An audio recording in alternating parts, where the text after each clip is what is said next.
ಈ ವಿಷಯ ಗೊತ್ತಿದ್ರೂ ಕೂಡ ಕಾಂಗ್ರೆಸ್ನವರು ಮುಖ್ಯಮಂತ್ರಿಗಳು ಸೇರಿದ ಹಾಗೆ ಹಲವರು ಸ್ವಇಚ್ಛೆಯಿಂದ ಬಸವರಾಜ ಹೊರಟ್ಟಿಯವರು ರಾಜೀನಾಮೆ ಕೊಟ್ಟಿದ್ದಾರೆ ಅಂತ ಸ್ಟೇಟ್ಮೆಂಟ್ ಮಾಡಿದ್ರು.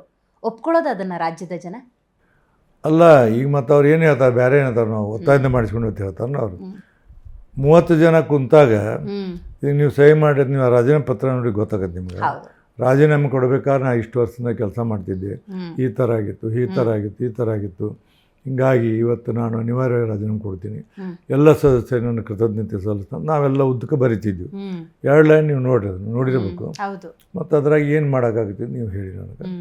ಅನಿವಾರ್ಯ. ಮತ್ತು ನಾನು ಪ್ರಿನ್ಸಿಪಲ್ ಮೇಲೆ ಇರುವಂಥವ್ರ ಪರಿಸ್ಥಿತಿ ಹಿಂಗೆ. ರಾಜಕಾರಣದಲ್ಲಿ ಕೆಲವು ಸರಿ ಮೌಲ್ಯಾಧಾರಿತ ರಾಜಕಾರಣವನ್ನು ನಾವು ಹೆಗಡಿನ ಕಾಲಕ್ಕೆ ಬಂದವರು. ಮೌಲ್ಯಾಧಾರಿತ ರಾಜಕಾರಣ ಮಾಡಬೇಕಂದ್ರೆ ಇವಕ್ಕೇನೂ ಆಸ್ಪದ ಕೊಡಬಾರ್ದು. ಇಲ್ಲ ನಾವು ಟಗ್ ಆಫ್ ವಾರ್ ಮಾಡ್ಬೇಕಾದ್ರೆ ಚರ್ಚೆ ಹಾಕಿತ್ತು, ನಡೀತಿತ್ತು, ಗಲಾಟೆ ಹಾಕಿತ್ತು, ಮಾಧ್ಯಮದಲ್ಲಿ ಕೇಳ್ತಿದ್ರು, ಹೇಳ್ತಿದ್ವು, ಅದೊಂಥರ ಇದು ನಡೀತಿತ್ತು. ಮತ್ತು ಅಲ್ಲಿ ಸದನದಲ್ಲಿ ಗಲಾಟೆ ಎಲ್ಲ ಹಾಕಿದ್ದು. ಅದಕ್ಕೆ I don't want to create all nuisance ಅಂತ ತಿಳ್ಕೊಂಡು ನಾ ಮಾಡಿದ ಕರೆ. ಮತ್ತು ಅವ್ರು ಹೊರಗೆ ಸ್ವಇಚ್ಛೆಯಿಂದ ಕೊಟ್ಟ ಅಂತ ಹೇಳ್ಬೇಕಲ್ಲ. ನಾ ರಾಜೀನಾಮೆ ಮಾಡಿ ನನ್ನ ಕಡೆ ಡೇಟ್ ಹಾಕ್ಸ್ಯಾರ ಅಂದ್ರೆ ಮಂದಿ ಒತ್ತಾಯದಿಂದ ಅಂದರೆ ಹೆಂಗಪ್ಪ ಸಣ್ಣ ಹುಡುಗರು ನೀವು ಇರೋದು ಕೇಳ್ತಿದ್ರು. ಒತ್ತಾಯ ಯಾಕೆ ಮತ್ತು ಇಷ್ಟು ಸೀನಿಯರ್ ಅದಾರ ಒತ್ತಾಯ ಯಾಕೆ ಹಿಂಗೆ ಅಪಪ್ರಚಾರ ಬೇಡಾಗಿತ್ತು ನನಗೆ. ಅದು ಪರ ವಿರೋಧ ಎಲ್ಲ ಬೇಡ ನನಗೇನೋ ಯಾವುದೇ ರೀತಿಯಿಂದ ಇದನ್ನೊಂಥರ ಈ ಕೊನೆ ಇದರಲ್ಲಿ ನನಗೆ ನ್ಯೂಸೆನ್ಸ್ ಮಾಡಬಾರ್ದು. ಮತ್ತು ನನ್ನ ಪರವಾಗಿ ನಾನು ವಿರೋಧ ಮಾತುಕತೆ ನಡೀತು, ಅದು ಆಗಬಾರ್ದು ಅನ್ನೋದು ಕತ್ತರಿ ಹೇಳುವಂಥದ್ದು ಕೊಟ್ಟೆ.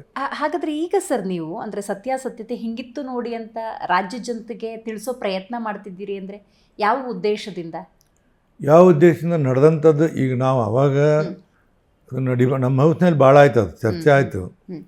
ಅವಾಗ ಏನಂದ್ರೆ ಅದಕ್ಕೆ ಕಾಂಟ್ರಡಿಕ್ಟ್ ಹಾಕಿದ್ದು, ಬೇರೆ ಬೇರೆ ಅರ್ಥ ಬರ್ತಿದ್ದು, ಹೊಸ ಸರ್ಕಾರ ಬಂತು, ಯಾರಿಗೂ ಇದಾಗಬಾರ್ದು ಅನ್ನೋಂಥ ದೃಷ್ಟಿಯಿಂದ ನಾನು ಏನು ಮಾಡಿದೆ, ಅದನ್ನು ನನ್ನ ಆತ್ಮದೊಳಗಿಂದ ಅಷ್ಟು ನಾನು ಪರೀಕ್ಷೆ ಮಾಡ್ಕೊಂಡು ನಾನು ಸುಮ್ಮಿದ್ದೆ.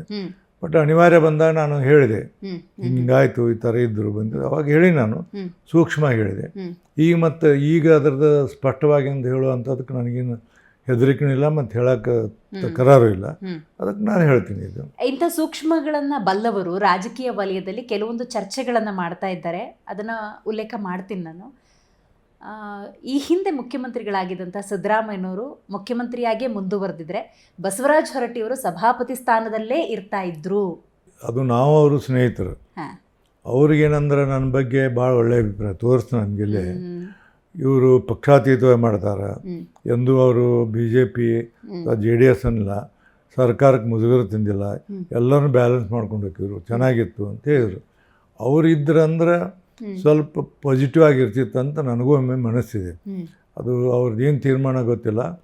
ಬಟ್ ಭಾಳ ಬೇಸರದ ಸಂಗತಿ ಏನಂದ್ರೆ ವಿಧಾನ ಪರಿಷತ್ತಿನ ಸಭಾಪತಿ ಉಪಸಭಾಪತಿ ಆರಿಸ್ಬೇಕಂತ ಹೈಕಮಾಂಡ್ ಕಳಿಸಿದ್ರಲ್ಲ, ಇಡೀ ನಮ್ಮ ಸದನದ ಏನು ಗುತ್ತಿಗೆ ತೊಗೊಂಡಂಗೆ ಆಗಿಬಿಡ್ತೇವೆ ಅವರು.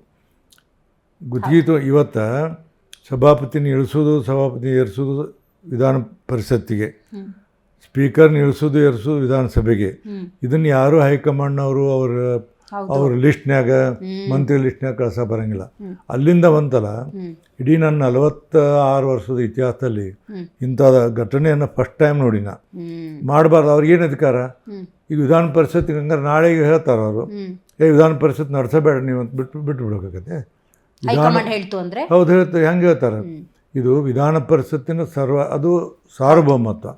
ಆಮೇಲೆ ಅದು ಇವೆಲ್ಲ ಏನಂದ್ರೆ ಈ ಸ್ಥಾನಗಳೆಲ್ಲ ಸಂವಿಧಾನಿಕ ಸ್ಥಾನ. ಸಂವಿಧಾನ ಅಂದ್ರೆ ಹೈಕೋರ್ಟ್ ಜಡ್ಜ್ ಇದ್ದಂಗೆ, ಜಡ್ಜ್ ಇದ್ದಂಗೆ ಆ ಥರ ಇದ್ದೀವಿ. ಅದಕ್ಕೆ ರಾಜೀನಾಮೆ ಕೊಡುವಂತ ಕೇಳೋ ಅಧಿಕಾರ ಯಾರಿಗೂ ಇಲ್ಲ, ನಿಮ್ಗೆ ಹೇಳ್ತೀನಿ, ಎಕ್ಸೆಪ್ಟ್ ವಿಧಾನ ಪರಿಷತ್ತಿಗೆ.